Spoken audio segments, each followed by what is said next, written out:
दोस्तों नमस्कार, मेरा मैं संदीप और आप सभी का स्वागत करता हूं एक बार फिर से एग्जाम 21 के यूट्यूब चैनल पर। दोस्तों जैसा कि जो हमारी आखिरी वीडियो थी उसमें मैंने आप सभी को बताया था यूपी टेट नोटिफिकेशन के बारे में। दोस्तों आज मैं आप सभी के लिए लाया हूं यूपी टेट 2021 जो आपका एग्जाम होने वाला है 25 जुलाई को, उसके सिलेबस के बारे में।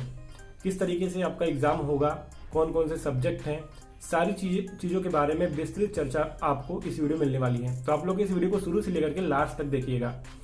तो चलिए जान लेते हैं आखिर जो ये टेट एग्जामिनेशन होता है ये आखिर क्यों होता है। दोस्तों मैं आप सभी को बता दूं कि टेट यूपी टेट जो होता है Uttar Pradesh teacher eligibility test, इसका फुल फॉर्म होता है। और ये एग्जामिनेशन कराने का मतलब ये होता है कि अगर आप लोग यूपी टेट एग्जामिनेशन क्वालिफाई कर लेते हैं उसके बाद आप सभी को जो शिक्षक की वैकेंसी आती है उसमें बैठने का मौका मिलता है। तो ये आपका एक प्री एग्जामिनेशन जैसा होता है। पहले एग्जाम नहीं होता था, लेकिन पिछले कई सालों से उत्तर प्रदेश सरकार इस एग्जामिनेशन को करा रही है। अब बात कर लेते हैं यूपी टेट जो एग्जाम होता है वो कितने घंटे का होता है।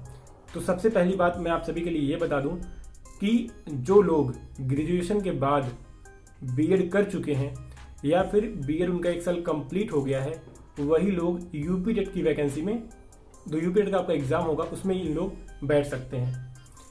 तो इसमें आपका 2 पालियों में एग्जाम होता है। एक एग्जाम आपका होता है प्राइमरी स्तर का, मतलब यूपी टेट प्राइमरी स्तर का कक्षा 1 से लेकर के 5 तक, ठीक है। और जो दूसरा एग्जामिनेशन होता है सेकंड पाली में होता है वो 6 से लेकर के 8 तक होता है, उसको हम लोग जूनियर बोलते हैं या फिर उच्च स्तरीय वो प्राइमरी लेवल का एग्जाम होता है। तो 2 एग्जाम होता है, दोनों 150 नंबर का होता है। तो चलिए पहले बात कर लेते हैं यूपी टेट प्राइमरी लेवल की, उसके बाद हम लोग जूनियर लेवल की भी बात करेंगे।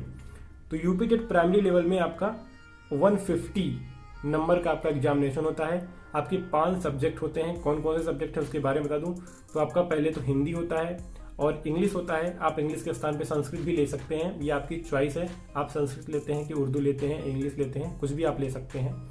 उसके बाद आपका आता है CDP, child development and pedology, ठीक है।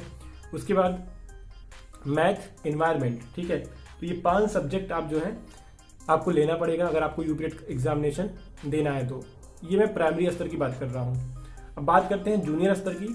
तो जूनियर स्तर में आपके जो सब्जेक्ट होते हैं वो आपका हिंदी, ठीक है, संस्कृत या इंग्लिश कुछ भी आप ले सकते हैं। 2 लैंग्वेज में से आपको कुछ ना कुछ 2 लैंग्वेज लेना ही पड़ेगा। और आपका जो मैथ और साइंस है यहाँ पे 60 नंबर का आता है, ठीक है। मैथ और साइंस 60 नंबर का आता है और जो सीडीपी होता है वो 30 नंबर का आता है। तो इस तरीके से प्राइमरी और जूनियर आपको दोनों ही एग्जामिनेशन देना पड़ेगा। अगर आपको जो भी शिक्षक की वैकेंसी आती है प्राइमरी या जूनियर की, अगर आपको उसमें बैठना है तो सबसे पहले आपको ये टीचर एलिजिबिलिटी टेस्ट इसको आपको क्रैक करना पड़ेगा। अब बात कर लेते हैं कि इतने नंबर पे आप जो है क्वालिफाई कर लेंगे। तो देखिए उत्तर प्रदेश सरकार ने ये बोला है कि अगर आप जनरल से बिलोंग करते हैं तो आप जो है 90 नंबर अगर आप लेके आते हैं तो आप इस एग्जाम को क्वालिफाई आपको मान लिया जाता है।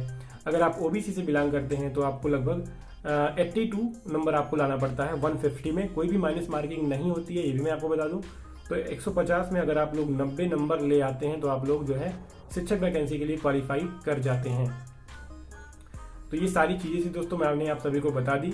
2.5 घंटे का वक्त होता है। आपका जो एग्ज़ाम होता है 2 पालियों में होता है, ठीक है। ये एग्ज़ाम आपका 25 जुलाई को होने वाला है। उम्मीद करता हूँ सभी को वीडियो अच्छी लगी होगी। वीडियो अच्छी लगी तो वीडियो को लाइक कर दीजिए, शेयर कर दीजिए। और इम्पॉर्टेंट बात ये, अगर आपने इस चैनल को सब्सक्राइब नहीं किया है चैनल को सब्सक्राइब कर दीजिए, क्योंकि मैं आप सभी के लिए ऐसे ही वीडियोस बनाता रहूँगा और यूपी टेट से रिलेटेड जो भी जानकारी होगी उसके बारे में भी आप सभी को बताऊंगा। और किस तरीके से हम लोगों को प्रिपरेशन करनी है, कैसे हम लोगों को मैक्सिमम मार्क लाना है, उसके बारे में भी आप सभी को बताने वाला हूं। तो आप लोग इस चैनल को जरूर सब्सक्राइब कर लीजिए। हम लोगों को साथ आगे बढ़ना है और किस तरीके से आगे बढ़ना है, कैसे आपको ज़्यादा नंबर लाना है और कैसे हमको शिक्षक बनना है, ठीक है। तो इन सभी में हम लोग मिल करके आगे बढ़ेंगे।